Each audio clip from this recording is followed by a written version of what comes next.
Cualquier economía en realidad hoy en día es una economía globalizada, la peruana.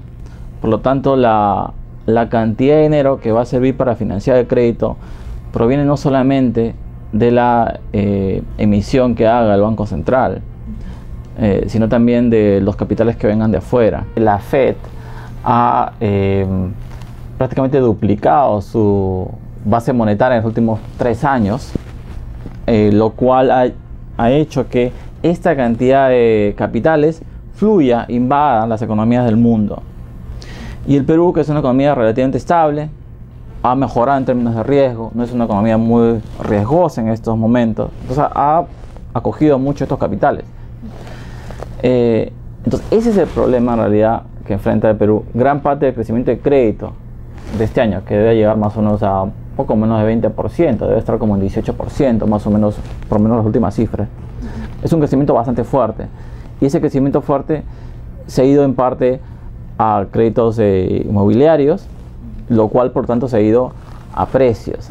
Eso podría ser una señal de una burbuja, pero para que sea en realidad una burbuja tendría que haber estado asociado con un crecimiento del crédito, un crecimiento de la cantidad de dinero, que es justamente lo que se ha dado, no por el lado del Banco Central, sino por el lado de la Fed, que lo que ha provocado finalmente, como decía, es una invasión de capitales en la economía peruana como en otras economías. Hay quienes dicen que hay dos razones por las cuales el crecimiento de precios de ahora no es una burbuja. Dicen primero porque hay un déficit de vivienda, ¿no? Entonces dice, bueno, la gente está comprando porque necesita tener una casa y vivir. Y lo segundo es que dice, bueno, los precios del Perú todavía están muy lejos de los precios de otros países.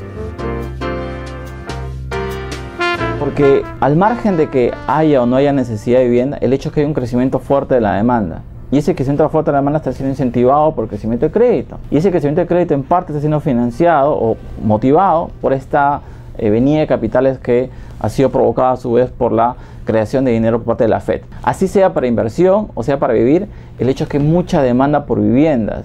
¿No sería burbuja cuando hubiese sido un crecimiento fuerte de la demanda sin que haya habido un crecimiento fuerte de la emisión de dinero por parte de la Fed? O sea, si no hubiese habido una gran inyección de liquidez en las economías mundiales, y simplemente porque nos hemos hecho mucho más productivos y hemos aumentado nuestros ingresos, entonces la población tiene más capacidad de compra, y eso hubiese motivado el aumento de los precios. Pero no ha sido eso. Puede haber sido en parte eso, pero en gran parte ha sido ese aumento de la liquidez. Yo no utilizaría ese tipo de indicadores, primero porque no hay indicador exacto que te diga así es. ¿Y qué pasa si fuese 17 o si fuese 18, si fuera 23, 23.2? Claro, probablemente no estaríamos tan mal como si estuviésemos con una brecha de 30 o 40, pero hay motivos por lo menos para sospechar de que hay una burbuja. Nuevamente, están todas las causas que motivan la burbuja, y cuando están las causas y están los aparentes efectos, es muy difícil en realidad creer que no hay por lo menos una burbuja incipiente o más que incipiente en estos momentos, ¿no? Claro, se puede decir indicadores como ese, pero en realidad no hay un indicador exacto que te diga de todas maneras va a haber burbuja o no. Es cierto que más crédito. Los bancos van a querer prestar porque tienen crédito barato, relativamente barato, ¿no es cierto? Entonces van a prestar. Entonces, ellos tienen fuentes de financiamiento que no son muy caras, entonces van a prestar a la gente cuando la gente quiera. Entonces la gente tiene que ser bastante responsable. O sea, realmente voy a estar en capacidad de pagar estos préstamos. Tengo que fijarme en los contratos, porque hay muchos contratos, cada vez hay más, que empieza a haber una tasa semi variable, una tasa fija por un número de años.